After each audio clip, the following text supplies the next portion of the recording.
এই যারা রোজা ভেঙে ফেলে তাদেরকে আপনারা এই হাদিসটা নিজেরা আজকে মুখস্থ করবেন, আর যারা ওই যে লাল কাপড় টাপড় লাগায় খায় এদেরকে এই হাদিসটা শোনায় দিবেন। পারবেন না ইনশাআল্লাহ?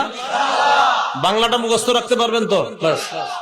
শেষের অংশটা মুখস্থ রাখলে চলবে, শুধু শেষের জায়গাটা মুখস্থ রাখলে চলবে। আমি বলছি মন দিয়ে শুনবে। রাসূলুল্লাহ সাল্লাল্লাহু আলাইহি সাল্লাম বলেন, আমি ঘুমিয়ে আছি, দুই ব্যক্তি আমার কাছে আসছে। আসার পর ফাআখাযা বিদবঈ, আমার বাহু ধরছে। কিভাবে? বাহু ধরছে।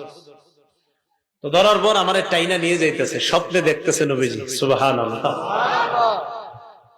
নবীজি বলেন, আমারে নিয়ে যাইতেছে, যাইতে যাইতে দেখলাম ফাআতায়া বি জাবালান ওয়া'রা, আমারে একটা পাহাড়ের কাছে নিয়ে গিয়েছে, আমারে একটা পাহাড়ের কাছে নিয়ে গিয়েছে।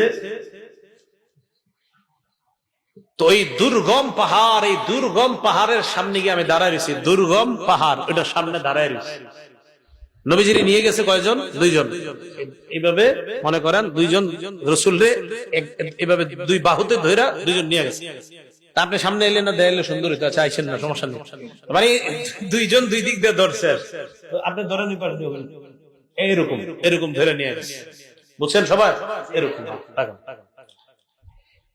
তো আমাকে যখন ওই দুর্গম পাহাড়ের কাছে নিচে আমি দাঁড়ায় রইলাম, ফাকালা, দুইজন আমাকে বললেন, ইসআদ, এই পাহাড়ের উপর উঠেন।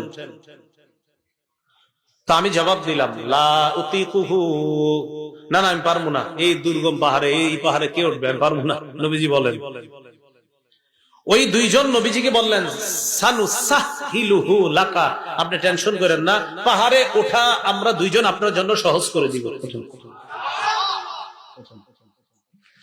রাসূলুল্লাহ সাল্লাল্লাহু আলাইহি সাল্লাম বলেন, আমি ঘুমিয়েছিলাম, স্বপ্নে দুই ব্যক্তি আমার কাছে এসেছে, আমার দুই বাহু ধরে আমাকে টেনে নিয়ে গেছে, দুর্গম একটা পাহাড়ের কাছে আনছে।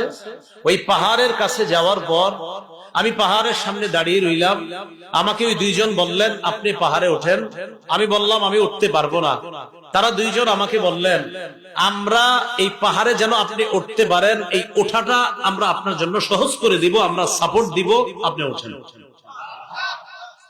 রাসূলুল্লাহ সাল্লাল্লাহু আলাইহি সাল্লাম বলেন, ফাসাইতু, আমি পাহাড়ে উঠলাম। পাহাড়ে ওঠার পর আমি দেখলাম, ইদান বিআসওয়াতিন শাদীদা, প্রচন্ড আওয়াজ আমার কানে আসতেছে। কোথায় উঠাই আওয়াজ পাইছে? পাহাড়ের উপরে। রাসূলুল্লাহ সাল্লাল্লাহু আলাইহি সাল্লাম। ভিডিওটি ভালো লাগলে লাইক, কমেন্ট, শেয়ার করতে ভুলবেন না। সাবস্ক্রাইব করে বেল আইকন বাজিয়ে পাশে থাকবেন। ধন্যবাদ।